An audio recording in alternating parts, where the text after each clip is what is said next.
So we have some new news when it comes to the exit of former Impact Wrestling star Ethan Page from the company. Now, as we mentioned before, there's been lots of controversy and lots of discussion about Ethan Page's exit from the company. Of course, Ethan Page, one half of the North, one half of the longest reigning Impact Tag Team Champions in the promotion's history. But in addition to that, he had his final appearance last weekend at Hard to Kill in this cinematic presentation between a match between himself and the Karate Man. And subsequently after that, Ethan Page vented his frustrations on a private wrestling figure forum where he said he was not happy with the outcome. He wasn't given an opportunity to witness or see the edit before it aired. He also described Impact Wrestling as going behind his back, called it lazily edited. He also mentioned that he didn't feel that Impact Wrestling treats its fans and its talent with respect. He certainly burned the bridge that he once had with the company on his way out. Now, when it comes to Ethan Page and his future with Impact or his contract situation, over the course of the last 6 to 12 months, everyone's known the situation. When it comes to Ethan Page, everyone has known that his contract was set to expire at the end of 2020. On January 1st, 2021, he would be a free agent. It was widely reported as we got closer to that date as well that Ethan Page was not expected to re-sign his contract and he was expected to leave the company, and that was confirmed last weekend at Hard to Kill. But we have an update when it comes to Ethan Page and his exit from Impact and the circumstances surrounding his exit. Now, Fightful Select, which of course is Fightful's Patreon service, be sure to check that out and subscribe. They drop all kinds of exclusive information about that. Fightful Select have provided an update on Ethan Page's recent exit from Impact Wrestling. Now, as we've spoken about previously, Ethan Page really harshly criticized the cinematic match between his alter ego, the Karate Man, and Ethan Page that took place at Hard to Kill. And he thought that the execution of the presentation was terrible, lazily edited, etc. Now, according to the new update from Fightful, Page didn't even want the Karate Man character to become a part of Impact. Now, Page mentioned the same when he posted his thoughts to that Major Figure Wrestling Podcast Facebook page. Fightful essentially confirming here that Page didn't even want the Karate Man to be a part of Impact. However, he also didn't want there to be some sort of aggressive split or breakup between him and his tag team partner of the North, Josh Alexander, hoping that options for them as a duo could be left open elsewhere. Page reportedly stated that he was given a choice between the Karate Man or the North. As a result, he opted not to have an on-screen split with Alexander, which was more important to him. Ultimately, Page did not get to see the final cut or edits of the Karate Man match, which he publicly distanced himself from. Additionally, the report noted that Impact Wrestling Executive Vice President Don Callis was a big fan and proponent of using the Karate Man character in Impact Wrestling as the final angle for Ethan Page. Now, this to me is really interesting because I'd mentioned time and time again, we'd spoken about it here on the channel, every time I spoke about Ethan Page, every time I spoke about his future when it came to Impact, my biggest discussion was, why are they going with the Karate Man? I never understood it. I never understood why they would go with the Karate Man. I never understood why they would go into lean in the comedic route as it was as a way to write Ethan Page off of television. You have to remember who Ethan Page is. Ethan Page is one half of the longest reigning tag team champions in Impact Wrestling history. Ethan Page is now arguably the hottest free agent or one of the hottest free agents in pro wrestling. Ethan Page was a major player in Impact. He had a fantastic look. He has fantastic ability in terms of cutting a promo on the mic, and he has that charisma. He has that it factor, that intangible that you just can't teach. I think universally people will say that Ethan Page is a star. He is a future world champion regardless of the company that he goes into. Ethan Page, if he stayed in Impact, he would have been a future Impact World Champion. If he goes to AEW, he absolutely can be a future AEW World Champion. If he goes to NXT, he'll be an NXT Champion. On the main roster, who knows? That's much harder to predict. But Ethan Page is certainly someone who has a ton of potential and a ton of talent. So I was very surprised that, considering we knew the circumstances that he was going to be leaving Impact Wrestling, considering the circumstances that we knew that he wasn't going to be re-signing, I felt as we got closer and closer to his expiration date of his contract, I was really surprised that they brought in the Karate Man character. The videos are there on the channel. I always felt that the best way to have his departure of coming out of Impact Wrestling was to face off against Josh Alexander, put over Josh Alexander in terms of his singles push. It looks like he's going to be getting an Impact Wrestling going forward because we know the situation when it comes to Josh Alexander too. Josh Alexander isn't going anywhere for the time being. He signed a 3-year contract extension with Impact Wrestling in 2019. So he's under contract until 2022. So we know that Josh Alexander isn't going anywhere for the foreseeable future. He's with Impact.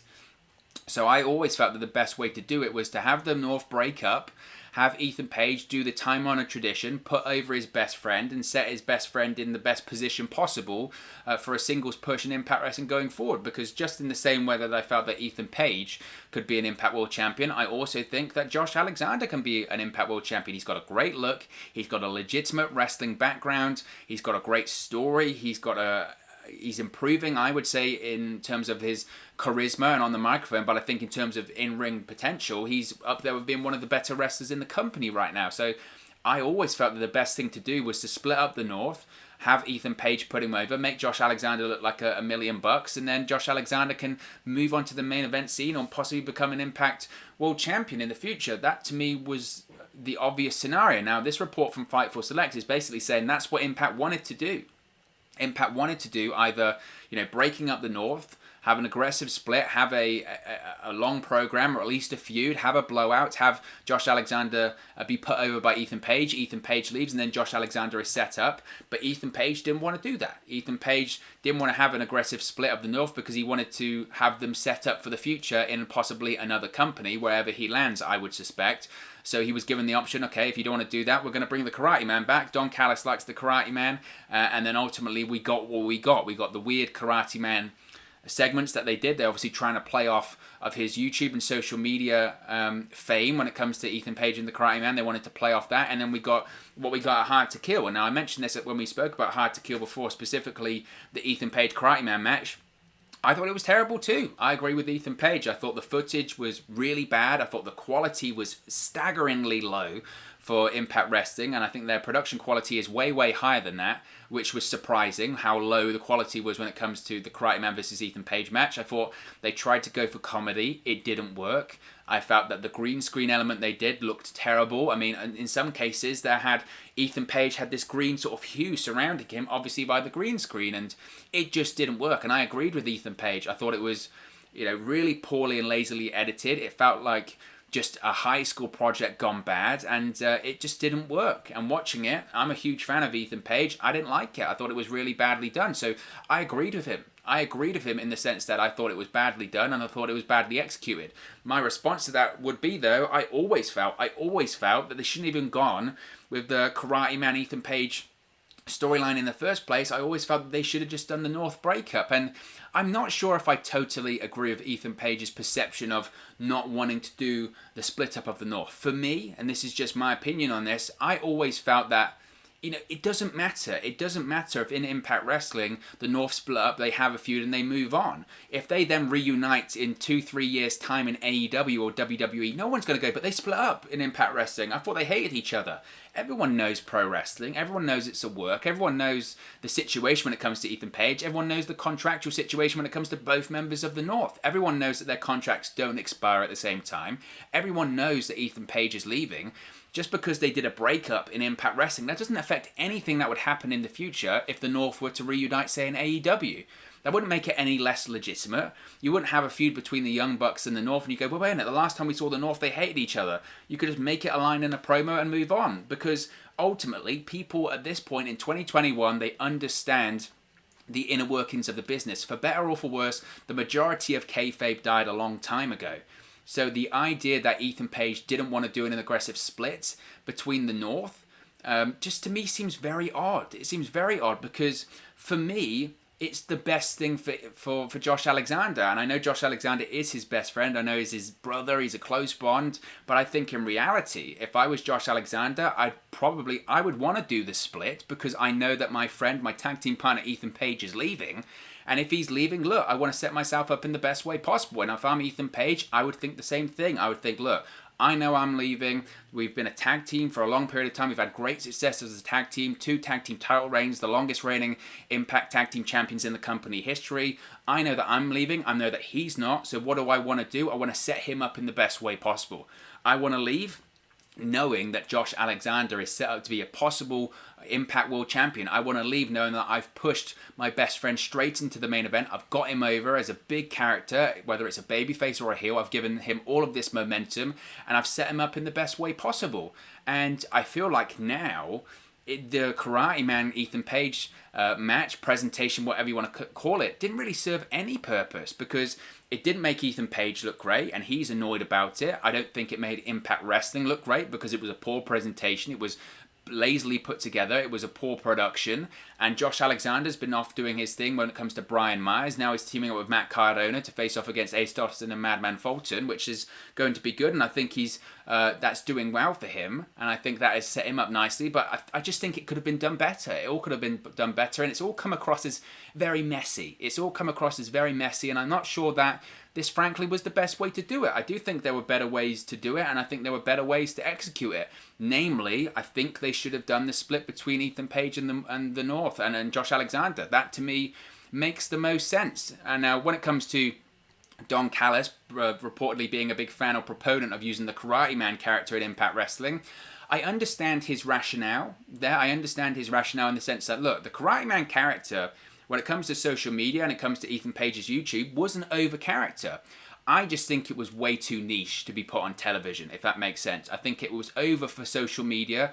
People, fans of Ethan Page on his social media, they liked it. Fans of Ethan Page maybe on the independent scene, when you can do those quirky kind of gimmicks, they liked it. Fans of Ethan Page's YouTube channel, they liked it. And they liked the presentation that Ethan Page did against the Karate Man on YouTube. When it comes to mainstream storylines in Impact Wrestling, I never felt it was the right option. I always felt that if you were going to write off a character as important, as big as Ethan Page, you needed to do it the right way. And I don't think introducing the Karate Man was the right way. I understand Don Callis and the other Impact officials' mindset behind it of, look, this is over on social media. Potentially this could work. Potentially this could work, and potentially we can get this over on television. If it's over on social, maybe it'll be over on television. I just never felt that was the case. I just felt that there were better options available. That better option, regardless of what Ethan Page thinks, I think the better option available was the North. And ultimately, look, Ethan Page has said in this report that he didn't want the Karate Man being on TV, but he also didn't want to do an aggressive split, and he's kind of resigned himself to, when it came to the production at Hard to Kill. Ultimately, we get given the scripts. And we have to adhere to them. I think if Impact Wrestling could have done this correctly, they should have just said, look, I know you don't want to do the split with the North. I know that maybe you don't want to do it and you don't think it's the right idea, but I'm telling you this is the best way to do it. And I would have framed this when it comes to Ethan Page and Josh Alexander of, look, you're not going to be here now. You're going to go somewhere else. That's fine. You've decided not to re-sign your contract. That's totally up to you. That's your right. And we thank you for all of your service you've done here. You've done a fantastic job. You've done a fantastic job during your time here at Impact Wrestling. But ultimately, your best friend is staying. Your best friend is staying. And we want to set up Josh Alexander to be a star. We want to set up Josh Alexander to be a possible future world champion. We want to set up Josh Alexander to being the main events. He's going to be with us for 2 more years at this point. And whilst he's under contract with us for 2 more years, we want to elevate him to a main event single star role. And we think you leaving and the North splitting up and you putting him over because you've got a ton of credibility, you've got a ton of heat, you're a charismatic wrestler, you're a fantastic wrestler, it'll be a personal issue, it'd be real, it's something that's, it's a great story to tell. This would be the right way to do it. And I think Impact should have said, look, this is what we want to do. And ultimately, you know, you're under contract, you're going to have to do it. Even if you don't think it's the right idea, you can walk out. That's fine, but I'm not sure that's the best way to do business. I just don't think the way that they did any of this in the end now, the presentation when it came to the Karate Man, the weird way the North just kind of went their separate ways, I think all of it just didn't work. I just think none of it worked in the end. And ultimately, maybe Impact Wrestling learned a lesson. Ethan Page isn't happy about it. As far as where Ethan Page is going to go next, nobody knows. It's obviously WWE or AEW. Time will only tell, but certainly interesting when it comes to more details about Ethan Page's departure from Impact. But of course, as always, it's just one man's opinion. What are your thoughts on the latest developments on Ethan Page's departure from Impact Wrestling? Let me know your thoughts in the comment section below. I'll do my best to respond and reply to all of your comments. Really enjoy interacting with you guys, talking about Impact Wrestling, WWE, AEW, all things pro wrestling here on the channel. So be sure to get involved in the comment section below. All opinions are welcome. Be sure to get involved with the community. If you have enjoyed this video, please do smash a like on the like button too. Really does help us out here on YouTube, go up the rankings and get into people's recommendation feeds if they haven't seen our videos previously. But most importantly, if you haven't already, please do subscribe to Wrestling News 365. You can do that by clicking the bottom right hand corner of the screen right now, or if you wait a few seconds, there'll be a subscribe button at the end of this video along with another video for you to watch. Thank you very much for watching, listening, streaming, or however you come across this video today, and I'll speak to you again very, very soon. Hey guys, thank you for watching, listening, streaming, or however you come across this video today. Be sure to click on the video on the right there to watch our next video, or click the bottom there to subscribe, or the bottom right hand corner. Thank you very much, and I'll speak to you again very soon.